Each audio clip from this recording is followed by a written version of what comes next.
오늘 이제 회계에 대한 이제 두 번째 부분들을 저희가 함께 나눌 수 있도록 하겠습니다. 우리 이제 작은 제목에서 이제 우리 9번을 보면 그리스도 안에서 이 거듭남 이렇게 좀 이야기하고 있습니다. 그러니까 거듭남이 뭐죠? 다시 태어나는 거죠, 그렇죠? 어떤 모습으로 다시 태어날까요? 우리가 이제 다시 태어난다고 했을 때 분명한 그 모습을 볼 수 있어야 되는데, 범죄하기 이전의 그런 아담과 하와의 모습으로 우리가 이제 다시금 회복되어지는 거죠. 거듭난다고 해서 우리가 잘못 생각하면 아주 전혀 새로운 피조물이라고 했으니까 전혀 다른 존재로 우리 태어난다고 볼 수 있는 이제 생각하는 분들이 있는데, 그거보다는요, 타락하기 이전에, 범죄하기 전에 에덴 동산에서 하나님께서 만드셨던 그런 아담과 하와의 모습으로 돌아가는 겁니다. 하나님의 형상이 온전히 있는 그 모습이 되어지는 것을 우리는 거듭난다, 이렇게 이제 중생한다라고 우리가 이제 생각하게 되어지는 겁니다. 그럼 우리 거듭난 사람들은 타락하기 이전의 모습으로 돌아가는 것, 구원받은 사람들이 그 모습이 되어지는 것이기 때문에 거듭난 사람들이 모여 있는 이 공동체는 뭐가 되어야 되죠? 에덴 동산이 되어야 돼요. 천국의 모형이 되어지는 거죠. 거듭나지 않았으면 우리가 타락한 모습 그대로, 하나님의 형상을 보여주지 않는 그런 육적인 모습을 보여주는 그런 삶을 살아가지만, 우리가 예수님의 십자가의 보혈로 거듭나서 이 타락하기 이전에, 범죄하기 이전에 그런 아담과 하와의 모습, 그 인류의 모습으로 우리가 돌아가게 되어지면, 회복되어지면, 우리는 그 에덴 동산, 하나님께서 처음 만드셨던 그런 에덴 동산의 모습을 만들어 가고 그런 모습을 보여줄 수 있어야 되는 겁니다. 그래서 주일날 아침에도 말씀드린 것처럼 세상이란 공동체는 욕심의 공동체이고, 그 욕심의 공동체는 뭐가 있어요? 물고 먹는 것이 있습니다. 피차 멸망할 수밖에 없어요. 그 공동체의 모습, 서로 물고 먹는 그 모습들이 교회 안으로 들어오면 안 되죠, 그렇죠? 거듭난 사람이니까 타락하고 범죄했던 그 모습에서 벗어나서 다시금 태어나서 범죄하기 이전에 그런 모습으로 돌아왔기 때문에, 우리가 그 모습으로 돌아온 우리가 여전히 세상처럼 물고 먹는 모습을 보이면은요, 하나님께서 당연히 기뻐하시지 않습니다. 할 수만 있으면 모든 사람과 더불어 화목하라. 가정에서도 그러지만 이제 그런 자녀들 없겠죠? 부모님 모시고 자녀들이 그 앞에서 다투고 싸우는 자녀들이 있나요? 세상에는 많이 있지만 세상에서도요, 웬만한 가정에서는 부모가 없을 땐 서로 다투고 싸워도 부모 앞에서 자식들이 욕하고 손찌검하고 이렇게 싸우는 경우들은 거의 없습니다. 부모를 욕되게 하는 것이기 때문에 그러거든요. 그러나 우리가 하나님의 교회 가운데서 우리 다투고 싸우고 이런 모습을 교회가 보여주는 것은요, 세상의 부모보다 하나님을 더 못하게 여기는 거죠. 하나님이 보고 계시는데, 예전에 한번 말씀드린 것 같아요. 우리 이제 원로 목사님이시죠? 그래서 제가 서울에 교회에 있을 때 주일날 예배 끝나고 나서 한 남전도회 60세, 65세 이상 되어지시는 그런 분들 이제 전도회 원로회를 교회에서 하는데, 이제 의견이 맞지 않는 것이 있었어요. 그거 당연히 교회 가운데 그런 게 있을 수 있습니다. 나쁜 게 아니에요. 맞지 않는 것을 서로 이야기하면서 조정해 나가면 되는 건데, 그냥 거기서 다투고 싸우는 거죠. 목사님 보시다가 안 되겠다 싶으신지 앞에 나가서, 목사님도 이제 전도회 회원이니까 회원으로 있다가 앞에 나가서 말씀을 하시는 거예요. 아니, 여기 하나님 앞인데, 하나님이 여기서 다 보고 계시는데 하나님 앞에서 그러시면 되겠냐고. 다들 서로 화해하고 그렇게 하지 마시라고. 우리가 늘 생각해야 될 바가 그거죠. 하나님께서 우리 앞에 계시는데 어찌 거짓과 불의와 다투고 싸우고 그런 육적인 모습을 하나님께 보여드릴 수가 없는 거예요. 하나님이 안 보신다고 하면 그럴 수 있지만, 하나님은 어디든지 계시잖아요. 다 보고 계시잖아요. 그래서 우리가 중생된 사람이라고 하면, 거듭난 사람이라고 하면 화목하고 섬기고 사랑하고 아껴주는 이런 모습에 저희가 좀 더 집중하고 보여줄 필요가 있습니다. 이런 회복의 과정은요, 근데 우리가 좀 아셔야 될 게 이 점진적인 과정이에요. 우리가 거듭났다고 해서 아담과 하와의 모습으로 점프해가지고 완성된 모습으로 가는 것이 아니라 점진적으로 좀 나아지는 거죠. 그러니까 우리가 이론상으로 보면 거듭난 성도들이 있는 공동체에서 다툼과 싸움이 있으면 안 되지만 있을 수밖에 없습니다. 그렇죠? 그러니까 원리는 그거예요. 그렇죠? 다투지 않고 싸우지 않고 서로 화목해 나가는 것. 하지만 그 싸움과 다툼이 점점 줄어들어야 돼요. 전혀 없는 공동체는요, 이 땅에 존재하지 않습니다. 하지만 점점 줄어드는 것이 교회가 거룩해지는 거고, 점점 많아진다고 하면 육의 지배를 받는 거죠. 개인적으로도 마찬가지. 예전에 비해서 우리 믿는 사람들이 어때요? 좀 더 부드러워져야 돼요. 우리 이제 서로 보면 저도 이제 그거 많이 느끼는데, 교회가 많이 부드러워졌다. 성도들이 많이 좀 유해졌다. 또 이제 나쁜 말로 말하면 좀 바보스러워졌다. 이렇게 바라보는데 그게 하나님 보시기에 옳은 모습입니다. 혈기 부리고 내 것 주장하고 내 고집 이야기하고 이런 것이 아니라 그래 그럴 수도 있어. 이해하고 용납해주고 또 그런 가운데도 여전히 이제 때로는 어떤 문제 때문에 저도 그러지만 분노하고 화를 내지만 그것이 점점 목소리도 예전보다는 좀 작아지고 또 화를 내는 빈도도 더 줄어들고 이런 것들이 되었을 때에 우리가 거듭난 자로서의 영적인 공동체를 좀 세워가고 있다. 이렇게 우리가 볼 수가 있게 되어지는 겁니다. 그래서 어떤 사람들은 하나님의 형상을 회복하는 것이 이 세상에서는 불가능하다. 이렇게 이제 단정적으로 부정하는 사람들이 있습니다. 어떻게 우리가 하나님의 형상을 완전하게 회복해 나갈 수 있어? 그러니까 점진적으로 되어지는 것을 이해하지 않고요. 그냥 완벽을 추구하는 거죠. 완벽하게 되어질 수 없으니까 우리가 그것을 시도할 필요도 없다. 이렇게 말하는 사람들이 있습니다. 그거 잘못된 거죠. 우리 믿는 사람들은 성화에 있어서 완전주의자들이 돼요. 하지만 완전해질 수 없다는 것을 인정하셔야 돼요. 뭐냐면 이거죠. 아이들이 시험에서 100점을 맞으려고 노력하면 어때요? 90점은 맞을 수 있습니다. 100점을 위해서 노력하니까. 나 시험 목표가 50점이야? 그러면은요. 40점 맞는 거예요. 그렇죠? 목표를 달성하기는 어렵지만 그 근처까지는 가거든요. 그러니까 우리가 완전을 꿈꾸는 이유는요. 완전해질 수 있어서가 아니에요. 조금 더 하나님의 그 은혜 가운데 좀 더 성화된 모습으로 다가가기 위해서 목표를 높이 두고 그것을 바라보는 것이지 저기에 내가 도달할 수 있어. 그렇지 않습니다. 도달할 수 없다고 해가지고 아예 포기해버리는 것은요. 신앙의 모습이 아닌 거죠. 도달할 수 없지만 최대한 가까이 가는 것. 이게 바로 우리 거듭난 이 성화 회개의 모습이 되어지는 겁니다. 그렇기 때문에 개혁교회 표현은 뭐예요?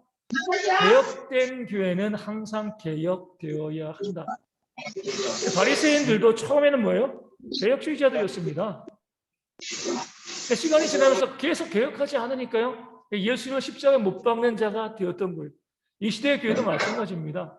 끊임없이 변화하고 또 변화하고 또 변화하지 않으면 우리가 예수님에 의해서 부름받았는데 오히려 예수님을 십자가에 못 박는 그런 악한 죄인들 같은 그런 죄를 지을 수밖에 없습니다. 그래서 현실에 우리 안주하지 않고요. 좀 더 내가 성화된 모습으로, 좀 더 거룩한 모습으로 내가 올해는 사랑을 이만큼 실천했으면 내년은 조금 더 많이, 그 다음에 좀 더 많이. 올해는 이만큼 화냈으면 내년은 조금 더 적게. 이렇게 우리의 모습을 계속해서 성화의 완성을 향하여서 조금씩 도전해 나가는 것. 이것이 바로 중생된 자, 이 거듭난 자의 모습이 되어지는 거죠. 그래서 회개한다는 것은요, 삶이 계속 바뀌는 거예요. 내가 믿는 사람 되었다, 구원받은 사람이 되었다는 것은 10년 전의 나에 비해서는 내가 많이 좋아졌다. 제가 이제 스스로 이야기하는 게 참 부끄러울 수 있지만 저도 보면 어때요? 20년 전의 저의 모습을 통해서 보면은 많이 좋아졌거든요. 10년 전의 저의 모습을 통해서도 많이 좋아졌어요. 그러니까 제가 여러분들은 저의 이 죄의 모습을 잘 모르니까 목사님 원래 그런 거 아니야라고 하지만 그러지 않습니다. 그런 모습들에서 점점 좋아지는 모습들이 있으니까 이게 내가 거듭났다. 회개가 온전히 되어지고 있다. 이 모습을 우리가 알 수 있습니다. 우리 10번 보면 신자들은 여전히 죄인이다. 아까 말씀드린 것처럼 완성되어지지 않습니다. 그렇죠? 한꺼번에 우리가 중생하고 거듭나고 회개한다고 해가지고 한꺼번에 딱 좋아지는 그런 모습이 있는 것이 아니에요. 우리가 예수를 믿었을 때에 과거와 현재와 미래에 뭐가 사라져요? 죄책이 사라집니다. 그러니까 죄에 대한 책임을 하나님께서 책임을 더 이상 묻지 않으신다는 거예요. 우리가 구원받으면 이 말씀은 구원받기 이전에 지은 죄도 용서받고 지금 짓고 있는 죄도 용서받고 앞으로도 죄를 짓게 되어질 수밖에 없는데 그런 죄에 대해서는 더 이상 책임을 천국과 지옥의 그 심판을 묻지 아니하신다 이런 의미가 되어지는 거죠. 하지만 미래에 짓는 우리가 구원받은 자로서 짓는 죄에 대해서 뭐는 있어요? 징계는 있죠. 그렇죠? 책임을 물으시는 것이 아니라 천국과 지옥을 물으시는 것이 아니라 지은 죄니까 내 자식이라도 잘못했으면 매를 드는 거잖아요. 그러니까 징계가 없으면 사생자죠. 하지만 우리가 구원받은 자가 되고 거듭난 자가 되었으면 미래에 짓는 죄 때문에 지옥 가는 건 아니에요. 예수님께서 그 죄에 대한 책임도 이미 다 십자가에서 면제해 주셨습니다. 우리가 이 세상을 살아가는 동안에는요, 구원받은 자이지만, 거듭난 자이지만, 여전히 죄를 짓게 돼요. 그래서 어거스틴이요, 아주 이제 유명한 말을 했습니다. 성도들에 관한 한 죄는 땅에서 지배력을 잃고 하늘에서 소멸된다. 정확한 말이에요. 성도들, 믿지 않는 사람들이 아니라 우리에게 대해서는요, 죄가 이 땅에서는 지배력을 잃는 거예요. 존재합니다. 언제 소멸돼요? 하늘나라. 영화되었을 때 더 이상 거긴 죄가 없는 거죠. 이것을 오해해서 이 땅에서 죄가 소멸된다라고 이야기하면 잘못된 길로 가는 겁니다. 여기서는 지배력만을 잃는 거예요. 11번에 보면 신자들 속에서 죄는 지배력을 잃었으나 여전히 살아 있다. 그러니까 지배력을 잃은 거예요. 여전히 살아서 우리로 계속 넘어지게 하고 우리로 계속해서 무너지게 만듭니다. 우리가 거듭났다는 것은 전쟁에서 승리를 잡은 거예요. 승리. 돌이킬 수 없는 승리가 이제 다가오는 겁니다. 근데 우리도 6.25 전쟁 보면은요, 휴전되었지만 아무리 압도적으로 승기를 잡아도요, 곳곳에서 지는 전투는 있습니다. 그렇죠? 곳곳에서 적의 저항이 거세기 때문에 지는 싸움들이 있는 거예요. 그렇다고 해가지고 그 전쟁에서 지는 건 아니에요. 전쟁은 이기지만 이 전투에서 지는 지역들은 곳곳에 발생하게 되어집니다. 우리가 죄를 짓는 것도 마찬가지죠. 지배력은 이제 더 이상 우리 가운데 영향력을 행사하지 못해요. 지배력은 이렇습니다. 하지만 여전히 우리를 계속해서 괴롭히고요, 죄짓게 만드는 그런 사단의 모습들이 있습니다. 그래서 왜 하나님께서는 우리 믿는 자들이 죄짓지 않도록 도 보호해 주시고 다 막아주시고 이끌어 주시면 좋은데 그렇게 하지 않으시고 왜 우리 믿는 자들의 삶에 죄를 허락하실까? 그 이유는 뭐죠? 우리로 하여금 겸손하게 만들기 위한 거예요. 참 오묘한 소명입니다. 그러니까 죄를 통해서 우리를 겸손하게 만드는 거예요. 오늘 오전에도 말씀드린 것처럼 사단의 끊임없는 유혹으로 우리가 교만해지고 그로 인해서 넘어지잖아요. 시험에 드는 거예요. 그런데 그것을 하나님께서는요, 우리가 우리 자신의 연약함을 깨닫게 하시는 선으로 또 바꿔 나가십니다. 그러니까 양면이 있는 거예요. 내가 넘어지고 쓰러진 것, 말씀드린 것처럼 내 자신을 교만하게 내세워가지고 하나님이 치시는 것, 그러니까 나의 죄에 대한 결과이기도 하지만 하나님이 다시 세우시는 과정이 되어지는 거죠. 그러니까 죄가 마찬가지예요. 우리가 죄를 짓지 않을 수 없지만 만약에 죄를 짓지 않는 자라고 하면 교만이라는 죄를 지을 수밖에 없습니다. 가장 큰 죄죠. 우리가 죄를 지음을 통해서 우리는 철저히 내 자신에 대해서 부정하고요. 나는 이런 존재이다. 이렇게 살아갈 수밖에 없다라고 이야기하면서 하나님께 철저히 나를 복종시키는 그런 삶으로 나아가게 되어집니다. 그러니까 죄의 유익이에요. 하나님이 그런 의미에서 죄를 짓도록 우리를 몰아내시는 건 아니지만 그 죄를 그렇게 선한 걸로 바꿔서 역사하시는 거죠. 저도 그러고 우리 모두도 죄를 지으니까 겸손하게 하나님께 나아가게 되어지는 겁니다. 저도 마찬가지죠. 죄를 지으니까요. 우리 하나님께도 마찬가지고 성도들에게도요. 제가 함부로 대할 수가 없어요. 왜냐하면 내가 죄인인데 이 의식이 이제 저에게 있는 거죠. 사도 바울이 내가 죄인 중에 괴수다 이런 고백을 했기 때문에 자기에게 대드는 교회와 성도들을 유모와 같은 마음으로 포모하는 수가 있는 거예요. 자신이 의롭다, 내가 완전한 자다라고 생각하면은요 사람들 품을 수가 없습니다. 나도 죄인이야, 나도 죄 지었어 이런 마음이 있으니까요 다른 사람에 대해서 너그러워지는 거예요. 하나님께서 우리에게 죄를 선으로 바꾸시는 그 죄로 인하여서 우리를 겸손하게 만드시는 그런 하나님의 역사가 있다는 것. 그러면서 우리가 이 땅에서 우리가 죄를 짓는 것 부끄러운 것이지만 그 부끄러운 것을요 승리로 만들어 가야 될 지혜가 우리 가운데 있어야 됩니다. 늘 마음과 뜻과 정성을 다해서 하나님을 사랑할 때 죄를 이기게 되어지는 거죠. 근데 우리가 마음과 뜻과 정성을 다해서 하나님을 사랑하는 것이 정말 어려운 일이 되어집니다. 실패 계속하는 거예요. 죄가 계속 기회를 타는 거죠. 우리가 아주 우리 이제 뭐 감기랑 비슷할 수 있어요. 면역력이 좋을 때는 면역력이 좋아도 어때요? 감기 바이러스는 있거든요. 우리 안 걸려요. 조금이라도 약해지면 저도 보면 기가 막힌 것 같아요.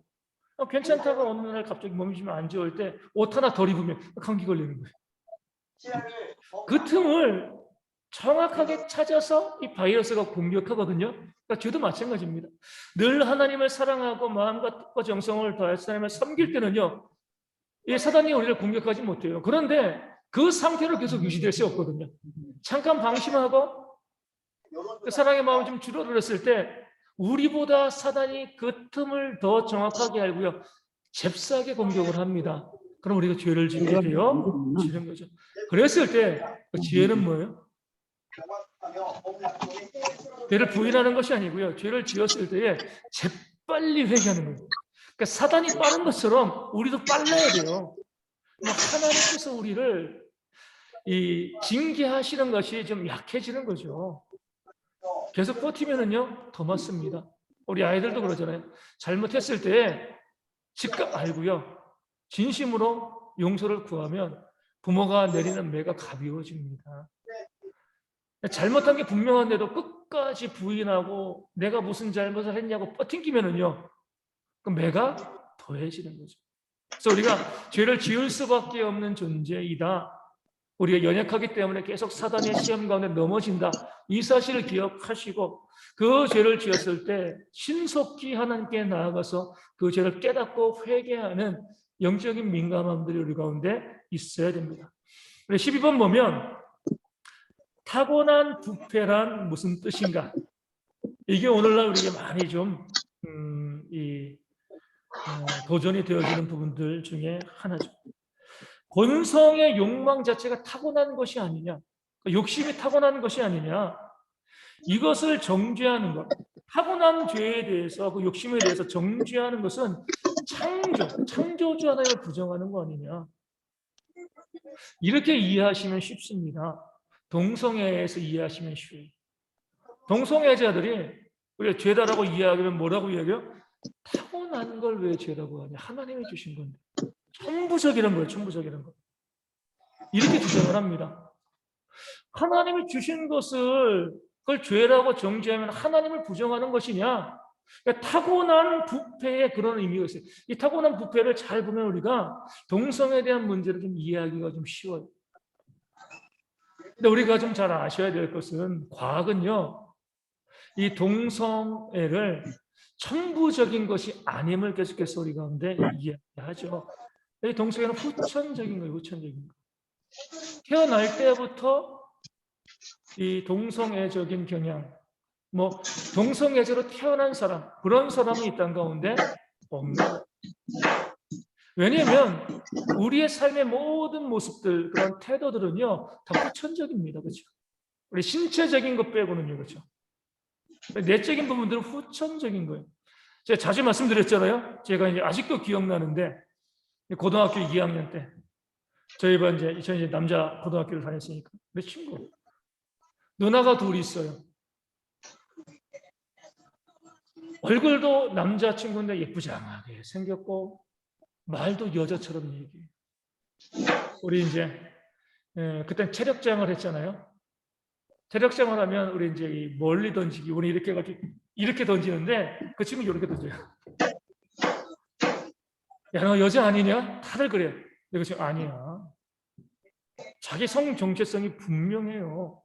근데 만약에 그 친구가 지금 이 시대를 살면은요, 난 남자로 태어났지만 내 성 정체성은 여자. 이렇게 사회가 만들어 버리는 거예요.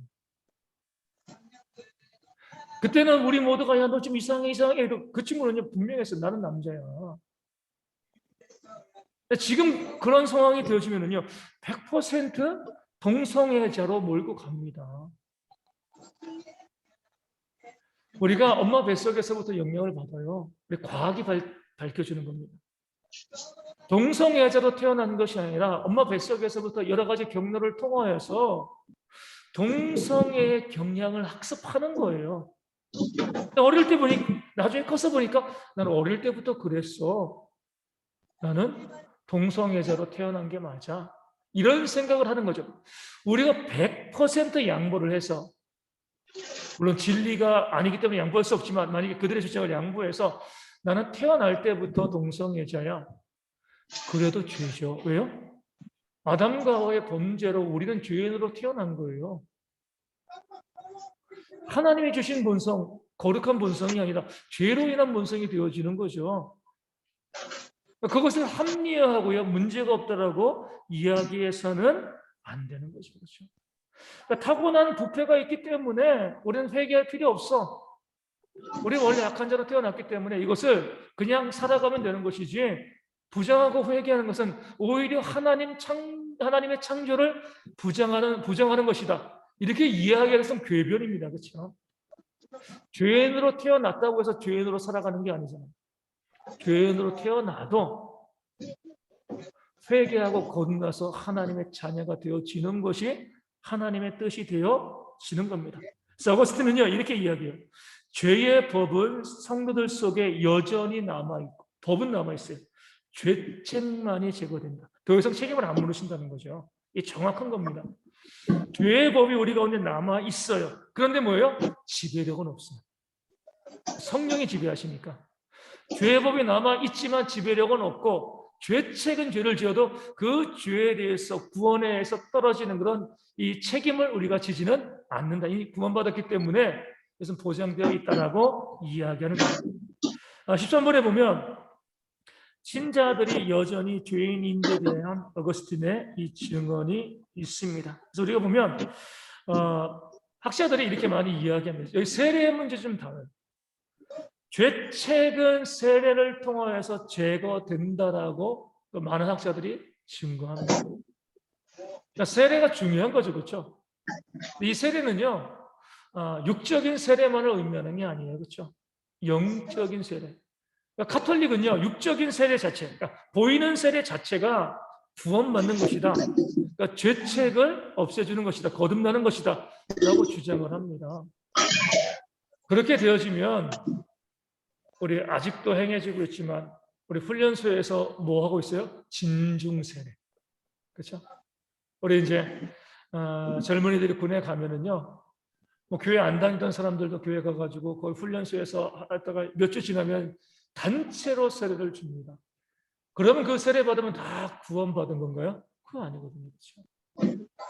그 진중 세례를 제가 부정하지 않는 건 뭐냐면, 그로 인해서 나중에 정말 하나님께 돌아서 진짜 구원받는 사람들이 있을 수 있어요. 하나님을 만나는 접촉점이 되어질 수 있기 때문에 나름대로 가치가 있지만, 하지만 그렇게 보이는 세례를 받았으니까 다 구원받았다라고 이야기해서는 안 됩니다. 영적으로 거듭나야지. 영적인 세례를 받아야지 우리가 모든 죄책에서 자유로워지는 거죠. 하지만 영적인 세례를 우리가 강조한다고 해서 보이는 세례를 부정해서는 안 돼요. 마치 뭐가 같냐면 우리 결혼은 누가 하는 거예요? 사랑하는 사람들이 하는 거죠. 결혼하지 않아도 가정을 꾸리는데 아무 문제 없습니다. 나라에 등록하고 그냥 혼인신고 해버리면 되는 거예요. 혼인신고할 때 결혼식을 했냐 안 했냐 안 물어봅니다. 하지만 그래도 결혼식을 하는 이유가 뭐예요? 결혼식과 상관없이 가정을 이룰 수 있는데도 결혼식을 하는 이유는요, 그것을 통하여서 정말 우리가 사랑한다는 것, 한 가정이 되어진다는 것을 많은 사람들에게 보여주는 거죠. 그러니까 보이는 세례는요, 이미 구원받았다는 것을 믿음으로 고백하는 거예요. 눈으로 보여주는 거죠. 그런 면에서 우리가 통틀어서 세례는 죄책을 제거한다. 영적인 세례, 죄책을 제거하고 그것을 눈으로 보여주게 하는 보이는 세례도 참 중요하다. 이렇게 이야기하게 되어지는 거죠. 이런 영적인 세례를 통해서 죄책은 제거됩니다. 그러니까 예수님으로 인해서 더 이상 우리에게 죄에 대한 책임을 묻지 않죠. 그럼에도 여전히 죄의 법은 살아 있습니다. 그래서 로마서 6장 12절에 죄가 왕노릇하게 하지 말라. 아까 말한 지배력이 다시 나오는 거죠. 죄책이 우리 가운데 더 이상 없지만 죄의 법이 우리 가운데 있는데 그 죄가 우리 가운데 왕노릇하게 하는 것, 지배력을 행사하게 하는 것은 잘못됐다는 거죠. 구원받은 사람들에게는 그런 일이 일어날 수도 없습니다. 죄가 우리 가운데 왕노릇할 수가 없습니다. 성령께서 우리의 중심에 계시고 역사하신다는 거죠. 14번에 보면 완전성이라는 환상에 반대하고 이 거듭남, 중생, 성화에서 완전성을 추구하는 사람들이 있어요. 야, 우리가 성령의 인도하심을 받으니까 완전 성화를 이루어야지. 완전 성화는 어디서 이야기한다고요? 감리교에서 이야기합니다. 완전한 성화. 그것이 가능하다고 보는 거예요. 교만입니다. 완전 성화를 또 어디에서 많이 이야기해요? 대부분의 이단에서 이야기하죠. 교주는 완전한 존재가 되잖아요. 그 밑에 있는 사람들은 그러지 않아도 그 교주는 완전한 존재로서 자신을 자랑하고 드러냅니다. 이게 하나님 앞에 서는 교만이 되어지는 거예요. 완전성을 이룰 수 있으면 얼마나 좋겠습니까? 저도 이제 그랬으면 정말 좋겠는데 아무도 그럴 수가 없습니다. 이 땅을 살아가면서 조금씩 향상되어지고 조금씩 발전되어져 나갈 따름이지 완전히 거룩해지는 사람은요, 이 땅에 아무도 없습니다. 그럼에도 불구하고 내가 완전히 거룩해졌어 이렇게 이야기하는 것은 자기 기만이고요. 남을 또 속이는 거예요. 그 교만한 모습으로 인해서 자기도 망하고 그를 따르는 사람들도 망하게 되어 있습니다. 그래서 우리가 오늘 오전에도 말씀드린 것처럼 우리 신앙의 기초는요, 나는 아무것도 할 수 없습니다. 나는 죄인입니다. 이것이 신앙의 기초죠. 나는 이런 사람이다라고 나를 자랑하고 드러내는 선질로 생각한 자는요, 넘어질까 조심하라. 성경에 말씀하고 있습니다. 선질로 생각하지 말아야 돼요. 내가 여전히 죄인이다. 이런 것 가운데 우리가 빠져 사는 건 아니지만 내가 여전히 부족한 자이고 연약한 자이고 하나님의 도우심을 구하는 자이고 여전히 사단의 미혹 가운데 넘어지는 그런 약한 자이다. 이 사실을 믿음으로 고백해 나가는 것. 이것이 우리 신앙의 정체성이 되어집니다. 15번에 고린도후서 7장 11절에 있는 회개. 7장 11절에 있는 이 단어들을 가지고서 이제 회개를 이야기합니다. 우리 고린도후서 7장 11절 우리 한번 보겠습니다. 고린도 후서입니다. 후서 7장 11절. 우리 함께 말씀을 읽겠습니다. 보라, 하나님의 뜻대로 하게 된 이 근심이 너희를 얼마나 간절하게 하며 얼마나 변증하게 하며 얼마나 분하게 하며 얼마나 두렵게 하며 얼마나 사모하게 하며 얼마나 열심히 있게 하며 얼마나 벌하게 하였는가. 너희가 그 일에 대하여 일체 너희 자신의 깨끗함을 나타내었느니라. 아멘. 첫 번째 뭐예요? 얼마나 간절하게 하나님 뜻대로 하게 된 이 근심이 회개거든요. 그러니까 회개에는요, 우리 간절함이 있어야 되는 거예요. 어떤 간절함이요? 내 죄에 대해서 하나님께 용서해 달라고 하는 그런 간절함, 이것도 있어야 되지만 우리 사단의 함정에 빠지지 않도록 부지런히 주의하고 예비적인 조치를 취하고요. 성령의 집에서 떨어지지 않도록 조심하는 것, 그런 간절함이 있는 자에게 회개가 의미 있다는 거예요. 그러니까 회개는 이런 거죠. 대충 막 살다가 하나님 용서해 주세요, 이것이 아니라 정말 죄를 짓지 않으려고 간절하게 내 삶을 거룩하게 살려고 노력하고 애쓰고 그러다가 죄에 빠지는 자가 하는 회개가 온전한 회개라는 거예요. 죄를 안 지려고 애쓰고 노력을 하고 준비하다가 죄를 지면은요, 얼마나 간절해져. 하나님, 내가 이런 삶을 살지 않으려고 했는데 또 부족해서 죄를 지었습니다. 회개하게 되어지는데 그런 어떤 예비적인 준비 조심도 없이요, 막 살다가 죄 지었네, 하나님 용서해 주세요. 간절함이 없으면은요, 회개가 되어지지 않는다는 거죠. 간절 다음에 뭐가 있어요? 얼마나 변증하게 하며. 이전 번역에는요, 변명하게 하며 이렇게 나와 있습니다. 회개는 변명하는 거예요. 이 변명은요, 우리가 흔히 말하는 그런 변명이 변증한다는, 그래서 변증한다고 이렇게 새롭게 이제 바꿔놓은 것이 좀 맞는 것 같아요. 내가 지은 죄에 대해서 하나님 앞에 철저히 고백하는 거죠. 나 이런 죄를 졌습니다. 이 사실을 서술하는 거예요. 그러면서 하나님께서 이 죄에 대해서 어떻게 다루실 것인가에 대해서 내가 하나님의 생각을 잊지 않습니다. 그러니까 죄에 대해서 구체적으로 하나님께 서술하고 보여주고 변명하는 것이 아니라 제가 이런 죄를 이런 모습 때문에 이런 부족함 때문에 졌습니다라고 진술하는 겁니다. 그래서 우리가 그 죄에 대해서 철저히 알고 있어야 돼요. 그래야 회개가 됩니다. 두루뭉술하게 하나님, 제가 이웃을 미워했어요, 용서해 주세요. 이런 회개가 아니라 하나님, 제가 어떤 마음이 있어서 그 이웃에 대한 어떤 부분 때문에 그가 나에게 이렇게 했는데 내가 받아들이지 못하고, 그러니까 회개에 대해서 구체적으로 이렇게 변증해야 돼요. 저도 가끔 그러지만 하나님, 제가 지은 죄, 알고 지은 죄, 모르고 지은 죄 하나님 용서해 주세요. 이러고 나서 기도를 마무리하면 찜찜한 거예요. 정말 이 회개가, 이 죄가 용서받았는가? 이런 생각이 드는 거죠. 구체적으로 내 삶에서 내가 누군가에게 또 하나님께 지은 죄가 있으면요, 아주 분명하고 명확하게 변증하고 설명해서 이런 죄가 저에게 있었습니다. 왜 이 죄를 지게 되었는가? 이런 부분들에 대해서 하나님께 길더라도 분명하게 이야기하고 고백할 필요가 있다는 거예요. 세 번째 뭐죠? 얼마나 분하게 하며. 그러니까 범죄한 자신에 대해서 우리가 애통하고 분노하고 하나님께 대한 배반을 인정하는 거예요. 그러니까 우리가 회개할 때요, 내 자신이 아이 못난 놈, 그러니까 말로만 그런 것이 아니라 정말 내 자신이 때론 너무 미워져야 되는 거예요. 왜 그렇게 조심했는데 또 사단의 시험 가운데 넘어가서 왜 내가 죄를 짓게 되었는가? 한심하다, 답답하다. 이런 분노가, 나에 대한 분노가 있어야 돼요. 그런 분노가 없이 회개하면 그 회개는요, 의미가 없게 되어지는 거죠. 그 다음에 뭐가 있어요? 얼마나 두렵게요. 두려움 때문에 분노하는 거예요. 이 죄로 인한 하나님의 진노가 얼마나 크고, 이 죄로 인해서 내가 받을 벌이 무엇인가를 우리가 깨달아 알게 되어지면요, 우리가 두렵게 되어지는 거죠.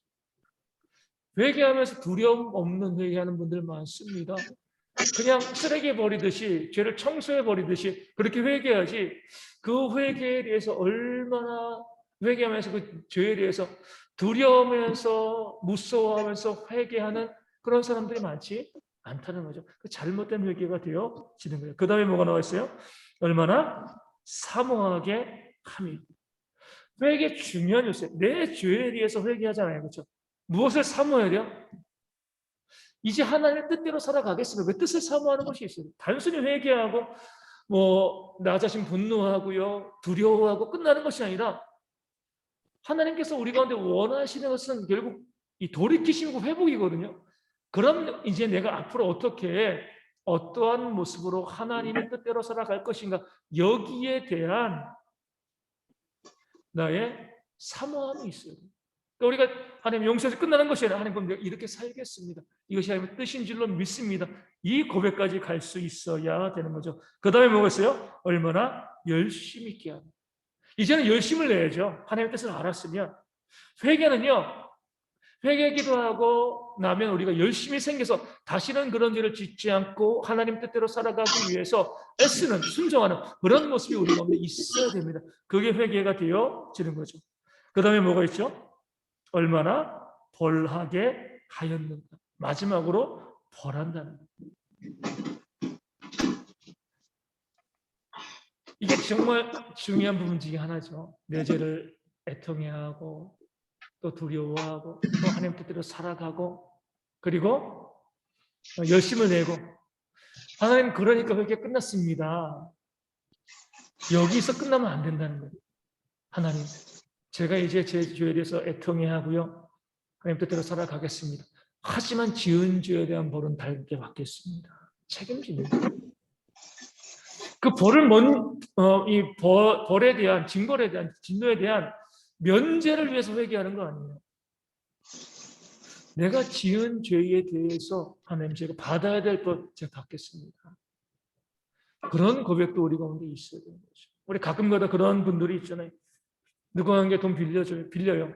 안 갚아요. 하나님, 제가 그렇게 살지 말아야 되는데 그런 삶을 살았습니다. 하나님, 얼마나 하나님 그것을 미워하시는지 제가 두렵습니다. 제가 이제 하나님 뜻대로 꾸는 자가 아니라 부어주는 자가 되겠습니다. 그렇게 살아가겠습니다. 그래서 돈을 안 갚아요. 그럼 그게 무슨 회개가 되겠어요? 그렇죠? 내가 지은 죄에 대해서는요, 우리가 철저하게 내 스스로 자원하여서 벌을 받아야 돼요. 그 벌 받는 것이 우리가 유익합니다. 우리는 벌을 안 받고요, 회개하려고 해요. 그러니까 회개가 의미가 없어지는 거예요. 내가 지금 잘못한 것에 대해서 하나님께 변증하면서 소상하게 알리면서 두려워하면서 뜻대로 살아가길 바라면서 회개하지만, 하나님, 이 죄 지은 것에 대해서 제가 받아야 될 벌은 제가 받겠습니다. 그게 진짜 회개가 되어지는 거죠. 그 벌을 안 받기 위해서 회개하는 게 아니에요.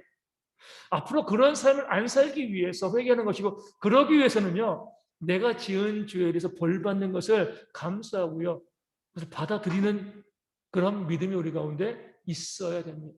그게 진짜 회개가 되어지는 거예요. 그리고 나면은요, 어때요? 우리가 새로워지고 자유로워지죠. 하나님께서 우리 가운데 회개를 요구하시는 것은요, 우리 가끔 가다 보면 지나치게 감성적인 분들이 있어요. 늘 애통해하고 내가 죄인입니다, 죄인입니다, 이런 고백을 하는데, 하나님께서 우리로 하여금 오늘 아침 말씀드린 것처럼 그렇게 하나님을 의지할 수밖에 없도록 간절하게 하나님을 부르짖도록 만드시는 이유는 뭐예요? 문제를 해결해 주시기 위해서예요. 그렇죠? 늘 그런 주눅든 상태에서, 죄인된 상태에서 그런 삶으로 살아가는 것이 아니라, 그 문제를 해결하고 나면 이제 거듭난 자로서 하나님 안에서 기쁨과 즐거움을 누리기를 하나님께서 원하시기 때문에 그렇습니다. 회개를 요구하시는 거죠. 그렇기 때문에 정말 회개한 사람은요, 모든 징벌도 받고요, 모든 책임도 지고 온전히 회개하고 나면 하나님 안에서 기쁘게 살아가는 것이 맞아요. 우리 자녀들도 그러잖아요. 부모에게 잘못할 수 있습니다. 잘못했다는 것 때문에 부모 돌아왔을 때까지 맨날 아빠, 엄마, 내가 죄인이야, 죄인이야. 부모가 보기 싫어요. 정말 미안하고 죄송합니다, 잘못했습니다, 제가 받을 벌 책임지겠습니다.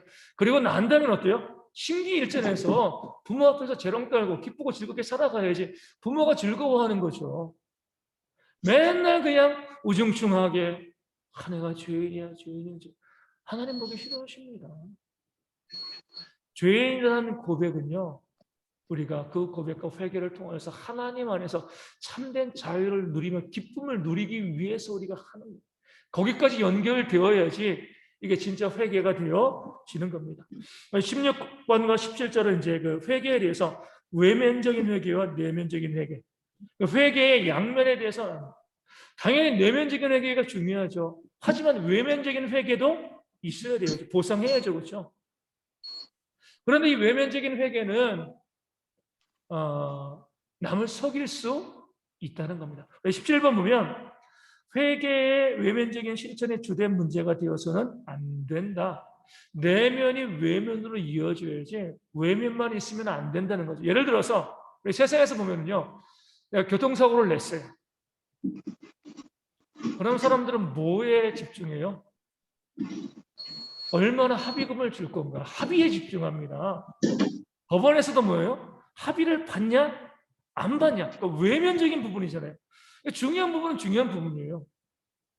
그런데 그렇게 외면적인 부분만 집중해서 보면은요, 내면적으로는 회개하지 않았음에도 불구하고 외면적으로 합의해 줬으니까 문제 없어. 그 사람은 또 범죄합니다. 예전에 제가 우리 인도에 가게 되었을 때 선교사님에게 그런 이야기를 들었습니다.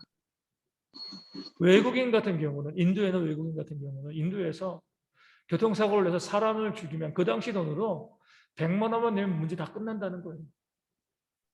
외면적인 보상이죠. 그렇죠? 그러면은 사람 목숨 하나에 100만 원이잖아요. 얼마나 기가 막힌 거예요.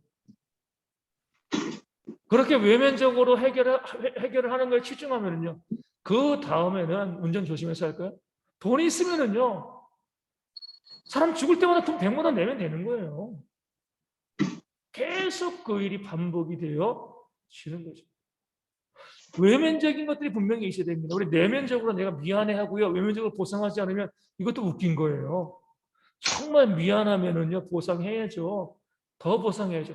하지만 이 내면적인 회개와 외면적인 회개가 같이 이루어져야지, 영적인 세례와 보이는 세례가 같이 이루어지는 것처럼 내면에서의 회개가 있고 그것이 진짜적으로 실제적으로 이 외적으로 보여지는 회개의 모습이 있어야지 이게 진짜지. 그렇지 않고요. 우리가 맨날 금식하고 기도하고 나 40일 금식 기도했어. 죄 회개했어. 이것만 내세우는 분들이 있어요. 외면적으로 한 거. 외면적으로 내가 금식 기도하고 내가 회개 기도하고 뭐하고 딱 보면 내면은 전혀 회개한 게 없는데 외적인 증거만을 내세우면 이거 중요하지 않다는 거죠. 바리새인이 되어지는 거예요. 먼저 내적으로 우리가 온전히 회개하고 그 다음에 외적으로 충분히 죄에 대한 값을 치르고 보상하는 이 두 가지가 함께 이루어질 때에 우리의 회개와 성화가 완성되어지는 겁니다. 교회에서도 마찬가지예요. 가끔 교회에서 보면 너무 마음으로 끝내는 경우들이 많아요. 마음만 있으면 다 되지 뭐. 영적인 것으로 하면 다 되지 뭐. 그러지 않습니다. 정말 마음이 있으면은요, 우리 몸이 가고요, 물질이 가게 되어 있는 거예요. 정말 영적인 것으로 우리가 영적인 것으로 우리 비치면은요, 육적인 것으로 갚는 것이 또 마땅한 거죠. 이런 원리를 우리가 좀 잘 보셔야 돼요. 왜 하나님께서, 저도 이제 그런 생각, 왜 하나님께서 굳이 육체를 부활시키실까? 영혼만 부활해도 큰 문제 있습니까? 아무 문제 없어요. 굳이 육체가 부활될 필요가 있는가? 근데 하나님은요, 우리의 보이는 것을 귀중하게 보십니다. 하나님의 작품이고요. 하나님의 형상이거든요. 그렇기 때문에 귀하기 때문에 우리의 육도 부활시키시는 거예요. 자칫 영만을 주장하면 영지주의자들 되어지고요. 고대 그리스의 이원론 철학이 됩니다. 영은 선하고 육은 악하다. 여기에 빠지면 안 돼요. 그러니까 교회 가운데 이런 이원론에 빠진 경우들이 참 많습니다. 마음만 있으면 돼. 보이지 않는 영만 있으면 돼. 보이는 것들은 쓸모없어, 필요 없어, 괜찮아. 그런 거 안 해도 돼. 그러니까 자꾸 우리 신앙이 잘못된 거로 가는 거예요. 보여지지 않는 마음, 영적인 것과 보여지는 것들, 육적인 부분들을 다 함께 아울러서 잘해서 야고보 장로가 이야기한 것처럼 나는 행함으로 내 믿음이 있는 것을 보여주겠다. 이게 신앙의 핵심이 되어지는 겁니다. 그런 신앙이 우리 가운데 있고 그런 회개가 우리 가운데 있을 때 우리가 온전히 거룩한 자로서 세워지게 되어질 줄로 믿습니다. 오늘 여기까지 우리가 할 수 있도록 하겠습니다.